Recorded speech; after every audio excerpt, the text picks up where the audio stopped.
एकदन्ताय वक्रतुण्डाय गजाननाय श्रीगणेशाय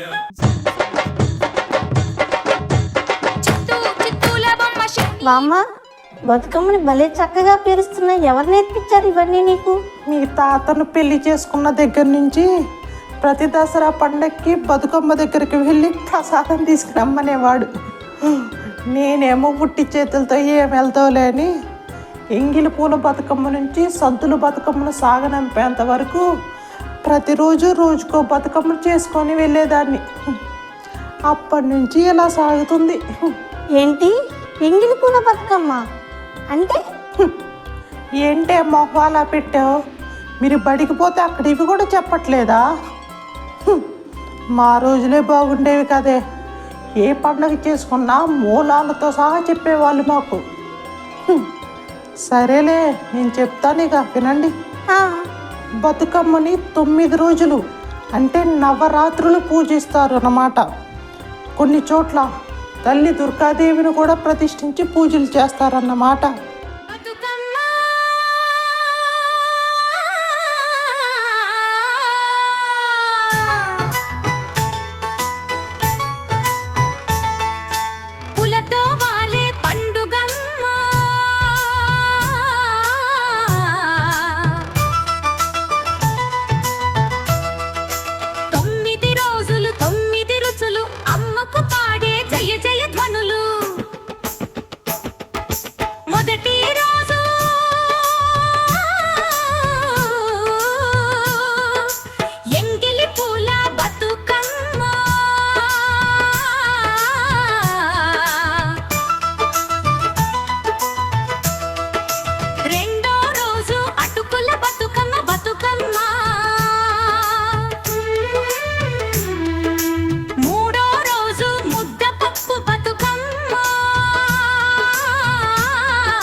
చివరి రోజు సద్దుల బతుకమ్మ,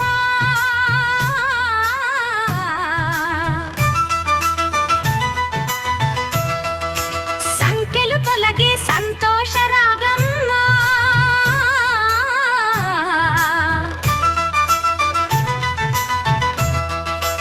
ఊరురా పాడే ఊయల పండుగమ్మ, తెలంగాణ గర్వం మన బతుకమ్మ.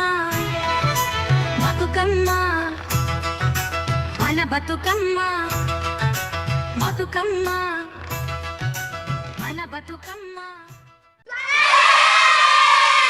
బామ్మ ఈ బతుకమ్మ పండుగ ఏంటి? ప్రతిరోజు ఏదో ఒక ఫుడ్ ఐటమ్ తోటి కనెక్ట్ అయి ఉంది.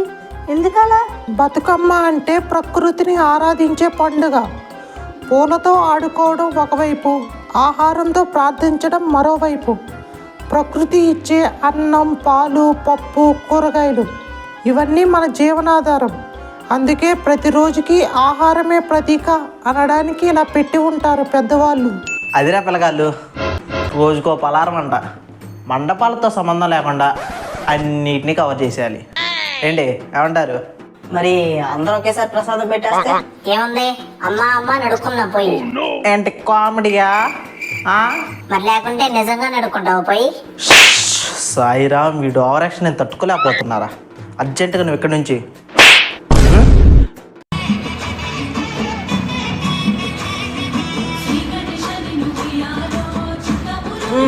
అది ముసలోళ్ళు ఆడే పాటలు కాకుండా కొంచెం కుర్రకారు కిక్కెక్కే పాటలు పెట్టన్నా ఏంటి?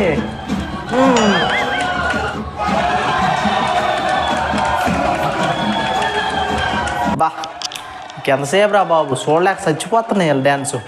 ఒకటే డ్యాన్స్. అవునరా బాబు, రోజు ఒకటే స్టెప్పులు పోరు పడుతున్నాయి. ఇందులో కొంతమంది ఆంటీలు చేయి కూడా లేకట్లేదు కానీ స్టెప్పులు వేయడానికి వచ్చేసారు. అయినా ఈరోజు లాస్ట్ లేరా, రేపు నుండి మనం చూద్దామని కనపడాలే.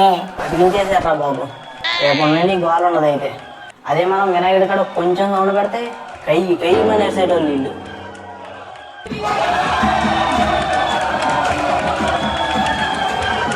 చూడు చూడు మన ముసల్దాన్ని ఎలా డాన్స్ చేస్తుందో. రేపు మాపు పోయేలా ఉంది, పడి పడి మరి స్టెప్లు వేస్తుంది ఏంది ఇది.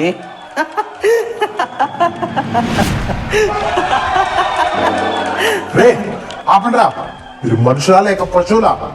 ఆ? వచ్చిన దగ్గర నుండి చూస్తున్నా అసలు ఒక్క మంచి మాట మాట్లాడలేదు. అసలు ఏం మనుషులరా మీరు? ఛీ!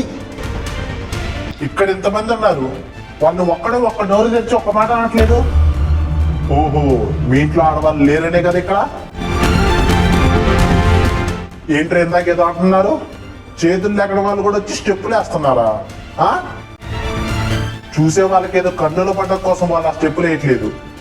సంవత్సరంలో కొన్ని రోజులైనా మేము సంతోషంగా ఉండగలం, మాకు నచ్చినట్టు మేము ఉండగలం అనడానికి బతుకమ్మ పండుగ ఒక నిదర్శనం. 80 సంవత్సరాలు ఉంటాయి ఆ ముసలావిడికి. ఆమెను పట్టుకుని అది ఇది ముసల్దని ఏవేవో కారు కూతలకు వస్తున్నారు. ఆమె కొడుకులు కోడళ్ళు ఎవరో పట్టించుకోకపోయినా సొంత కాలం మీద నిలబడి ఆమె బతికేది ఆమె బతుకుతుంటే ఆమెను పట్టుకుని మీరు ఎలా అవమానిస్తారా?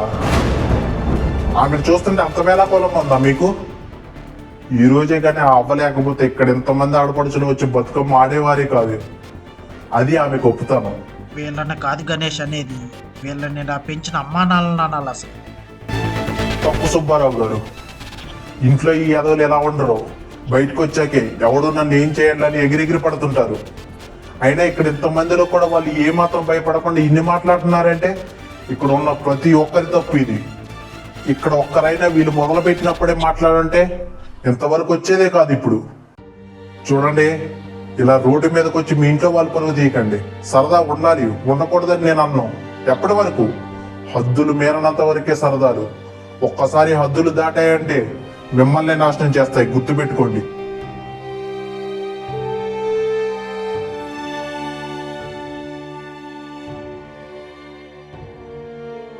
దసరా వీడియో ఫస్ట్ వీడియోని మీరు అందరూ చాలా బాగా ఆదరించారు. అలాగే ఈ పార్ట్ 2 వీడియో కూడా ఆదరిస్తారని, అలాగే మన ఛానల్ని సబ్స్క్రైబ్ చేసుకుంటారని, పక్కనే ఉన్న గంటను కూడా యాక్టివేట్ చేసుకుంటారని నేను చాలామందికి చెప్పేశాను. మీరు చేసుకోలేదనుకోండి నా పరువు అంతా పోద్ది. సో మనకు పరువు ముఖ్యం. మిగులు సబ్స్క్రైబ్ చేసుకోండి. ఉంటా, బాయ్.